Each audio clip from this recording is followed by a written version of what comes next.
Greetings, people of Earth. Welcome back. My name is Jax, and today I wanted to share the things that I'm looking for in a boyfriend in 2025. So, although the year is almost over, I feel the need to talk about dating and relationships this year, what I have been looking for, how I have been dating, and the qualities that either make me run for the hills or make me want to take their last name. So let's get into it. First of all, dating in this day and age is insane. We have social media, we are stalking each other, we're seeing people like other people's posts, we're seeing them follow other people. There's all that crazy stuff. What I can recommend dating in 2025, don't pay attention to any of that whatsoever. That's the first rule. No stalking their Instagram, no seeing who they follow, no seeing who they hang out with, no checking the mutuals. I think all of that just complicates the situation so badly. I often think about how our parents and grandparents used to form relationships, and although it didn't take a lot of time, I think most of us have stories where our grandparents got together in like 6 weeks or something insane like that. They had a simplicity to dating that we just don't get. We are constantly inundated with information, what this person's doing. We're looking at their location. We're seeing them go out every night. We're seeing their travel. We're learning their whole history, learning who their best friends are. All of that is just information overload. And I think it typically turns us off of a potential romantic partner. I think it scares us away. So one of the things I've been doing this year is I might follow them on Instagram, to be able to talk to them, get their phone number. Oh my God, so traditional. But I try and limit my communication with them to a certain degree. I think sometimes we're just information bombed. We're given so much information and we talk to this person so much over the course of the first week that we're kind of burnt out by the end of it. We're like, oh, well, I talked to him every single day, or I saw him every single day of the week, and I don't think he's what I'm looking for. Whereas if you'd space that out and you've given yourself time to think about this person and live your own life, do your own thing, go to your own hobbies, hang out with your own friends, you get a much better understanding of who the person is without this information bomb of, I know everything about him now. So I'm really trying to limit that kind of thing, and the communication, I'm trying to keep it to just seeing each other in person once a week, a few times a month, if I can. I live really far out of the middle of nowhere, so that part is a little more skewered for me, but let it run the course depending on your situation. So that's the dating part of it. The next part of it is just what I am looking for. You're probably told a lot that you have prejudices against certain people, how they talk, how they look, how they present themselves, what car they drive. There's a lot of appearance-based stuff, and obviously that stuff is very important in dating. I'm not saying it's not, but one thing that we're often told is that we're not allowed to be prejudiced. We're not allowed to have a type. Some people like really tall guys. Some people like really muscular dudes. Some people like the short ones. There is nothing wrong with having a personal preference of what you like. And I'm just going to say that again. There is nothing wrong with having a personal preference for what you're attracted to. As long as everyone is a consenting adult and you like what you like and they like you, that's great. That's all you need. That's dating in a nutshell. So don't let anybody sort of shame you or make you feel as though you shouldn't like a person because of a certain characteristic. And try not to fall into that whole, what's your type? Try not to have a specific type if you can. There's nothing wrong with having a preference, but if you can, try not telling yourself, oh, well, I only like them if they're over 6 feet, or, oh, well, I only like them if they pronounce it tomato and not tomato.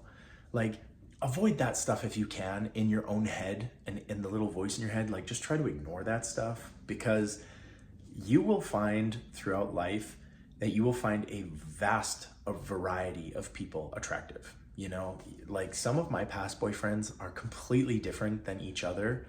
And I never thought when I first went on a date with them that I would I would like this person. And I've also heard that from my parents and grandparents. Like when they first met my grandfather or my mom or my dad or whatever, they all tended to say like, "Oh, they weren't usually the person that I would go for, but you know, they won my heart."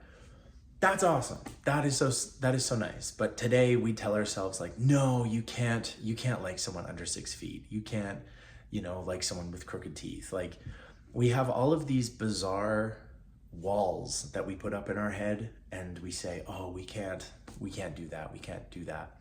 And so that is a problem. Like you don't want to start missing potential partners just because of some superficial trait. That being said, so that's the caveat.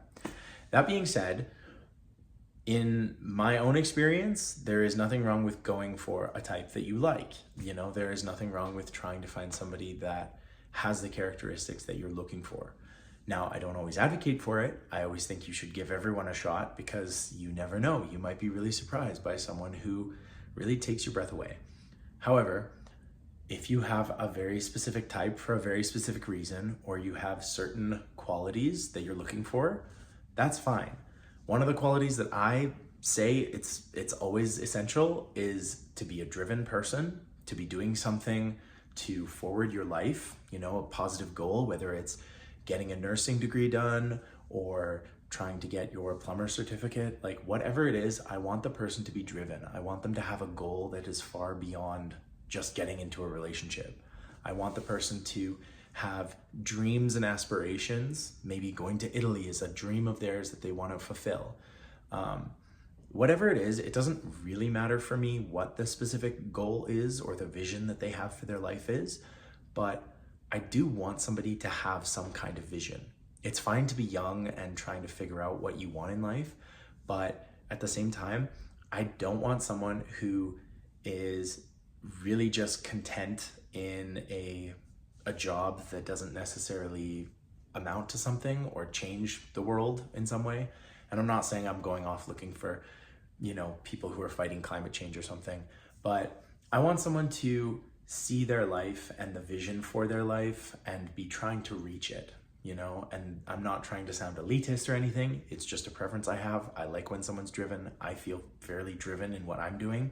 So asking for the other person to do that, I don't feel it's much. And that might be totally different than what your specific interests and types are. You know, like I said, there's nothing wrong with wanting someone over 6 feet. There's nothing wrong with wanting a quiet, enjoyable life with the person you love. Another thing that I think is so important and so hard to come across is somebody who wants the same end goal as I do. So if you don't know this, I am very family oriented. I want a family. I want like the husband and 2.4 kids or whatever the statistic is. And if the person is not interested in having that kind of worldview, that kind of life at the end of the road, they're really not for me. You know, by all means, go off and do the things you want, you know, be a dog dad, be a plant dad, be a cat dad. But if they don't want the same end of the day goal that you do, you need to be very careful, because I feel like a lot of people will get into a relationship knowing that the end goals are different and then thinking, well, I can change his mind. I can make him think that he'll want this. Stop. We have all been in relationships like that where we thought we can change him. We can make him want what we want at the end of the day. And that is just it's not the vibe. It's 2025. People know what they want vaguely. So maybe avoid people who are totally different in their mindset. One of the other big things, and I don't know if this is specific, well, it's not specific to LGBT relationships or gay relationships, but it's closed monogamous relationships. It's what I want. It's not everything that's out there. Obviously, there's other ways to have relationships, but if someone is not 100% sure about wanting a monogamous, closed, dedicated relationship with one singular other person, they're not for me. And that's totally fine. You are allowed to have your preferences. If you're polyamorous, by all means go out and find people who vibe with you in that way. But I know that that is not a situation that I am interested in. I'm not interested in entertaining it. I don't want it. I want nothing to do with it. And so pretty early on, I make that very well known to anybody that I'm going on a date with and say, hey, just so we're clear, we're both looking for monogamous relationships, correct? And any amount of hesitation honestly makes me run for the hills. I'm sorry to say it, that's just who I am. It's a situation that I want and I know I want, and there is nothing wrong with wanting what you want. So essentially what I've said in this video is you need to make your preferences and your desires known. You need to really identify what you're looking for.